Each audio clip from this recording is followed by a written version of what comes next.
Party Dhaka college ছাত্রলীগের কর্মী সবুজ, চট্টগ্রামে স্বেচ্ছাসেবক লীগের সন্তোষ দীপল, এদেরকে হত্যা করা হয়েছে।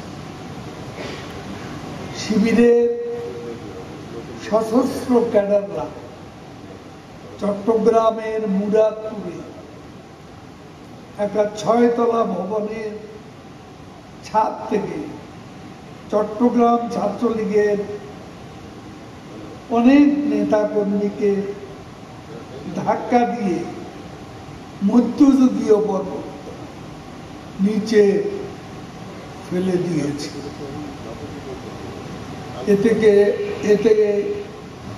এতে একজনের প্রাণহানি সহ বেশিরভাগই গুরুতরভাবে আহত হয়েছে।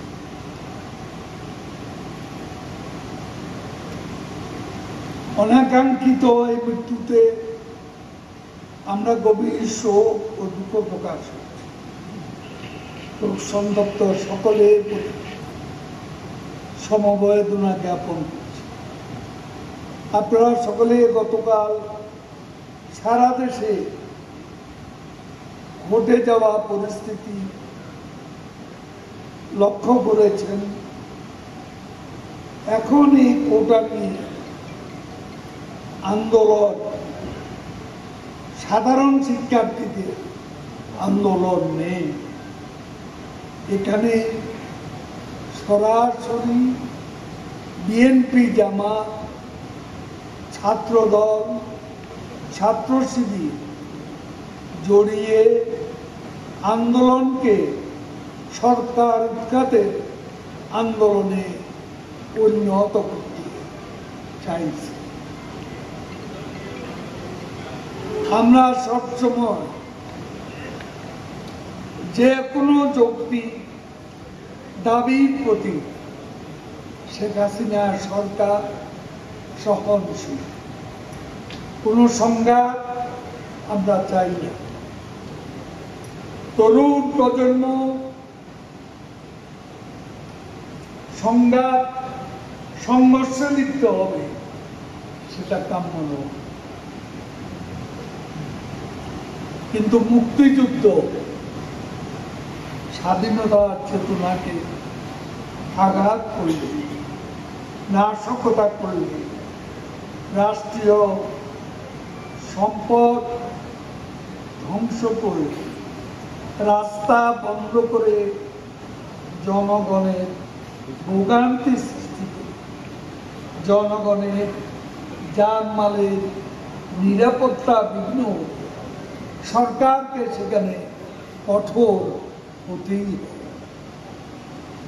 বিশ্ববিদ্যালয়ের শিক্ষকদের উপর আক্রমণ করা হয়েছে। উপাচার্যদের, ঢাকা বিশ্ববিদ্যালয়ের উপাচার্য সহ উপাচার্যদের জিম্মি করা হয়েছে। ছাত্রলীগ সাধারণ ছাত্রদের উপর বিনা উস্কানিতে হামলা চালানো। আমরা গণমাধ্যমের স্বাধীনতার বিষয় আমরা জানি। গতকাল অনেক সাংবাদিকও এই বর্বর আক্রমণে আহত হয়েছে। তো একটা বিষয় আমরা দুঃখের সাথে লক্ষ্য করি, আমরা মিডিয়ার হেডিং দেখলে মনে হয় যে সব আক্রমণেরই আক্রমণকারী ছাত্রলীগ, অথচ বেশিরভাগ ক্ষেত্রে খবর নিয়ে দেখবেন যে আক্রান্ত যারা হয়েছে তারাই ছাত্রলীগ, আক্রমণকারী শিবির আর জামাত দিয়ে ছাত্র। অথচ আমরা কিছু পত্রিকার হেডিং দেখলে অবাক হয়ে যায় যে সব জায়গায় ছাত্রলীগের ধরে ধরে হল থেকে মধ্যরাতে মেয়েদেরকে বের করতে হলে হলে ছাত্রলীগের নেতা কর্মীদের পোশাক পরিচ্ছদ, তাদের বই পুস্তক পুড়িয়ে দেওয়া হয়েছে। এখনো এই অবস্থা ঢাকা বিশ্ববিদ্যালয়ে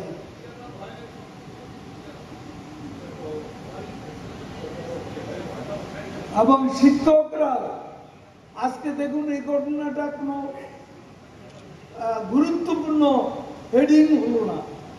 কালকে আমরা টেলিভিশনে দেখলাম যে সহকারী প্রক্টরকে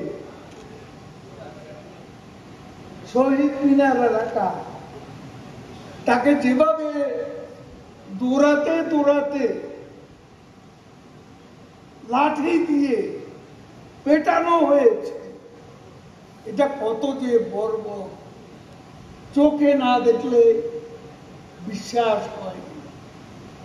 এইসব ঘটনা আমরা আশা করি আমাদের গণমাধ্যম সত্যিকার ভাবে যা ঘটেছে, যা দেখেছে তাই তুলে ধরবেন। এটাই আমরা চাই। সত্যকে বিকৃত করা উচিত নয়। আপনারাই বলুন, আক্রমণকারী কি ছাত্রলীগ? আজকে বেশিরভাগ হামলাই ছাত্রলীগের উপর এখনো চলছে। ছাত্রলীগের কাউকে অপরাধ করলে আমরা, শেখ হাসিনা আমাদের নেত্রী, তিনি কাউকে ছাড় দেননি। আবরার হত্যা, বুয়েটে বিশ্বজিৎ হত্যা জড়িত কারা? ছাত্রলীগ। এইসব ঘটনাকে নির্বিচারে ইম্পিউনিটি কালচার শেখ হাসিনা গড়ে তোলেননি।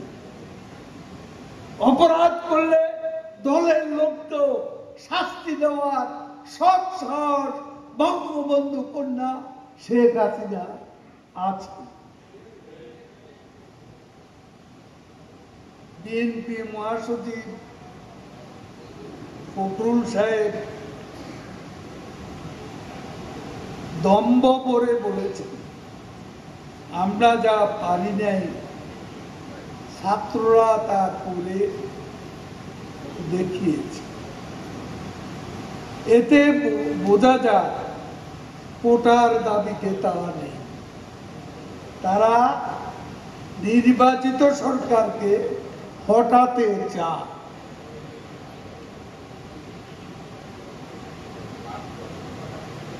ক্ষমতা দখলের জন্য কতটুকু মরিয়া বলে তারা শিশু কিশোরদের ঢাল হিসেবে ব্যবহার করে।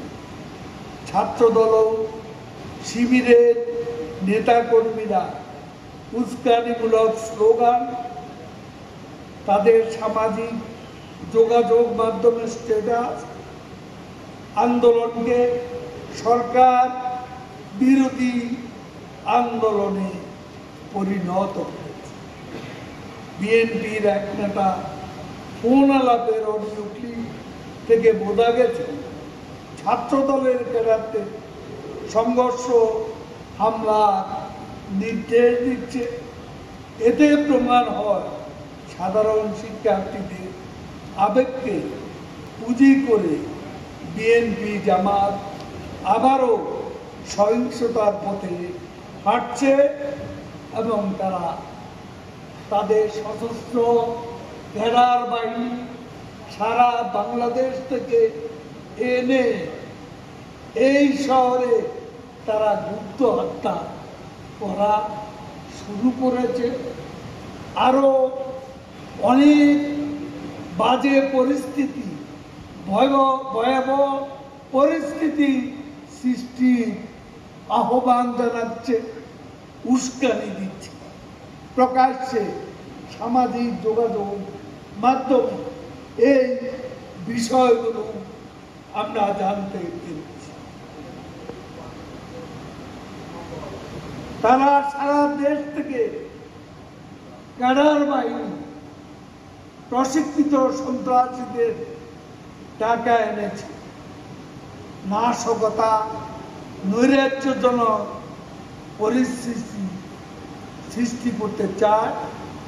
এই পরিকল্পনার অংশ হিসাবে বিএনপি পল্টন কার্যালয়ে গত রাতে ৫-৬ বোতল পেট্রোল, বিপুল সংখ্যক লাঠি সোঁটা, ৬০টি দেশি বিদেশি অস্ত্র, শতাধিক ককটেল তারা জড়ো করেছিল, যা পুলিশের তল্লাশিতে উদ্ধার করা হয়।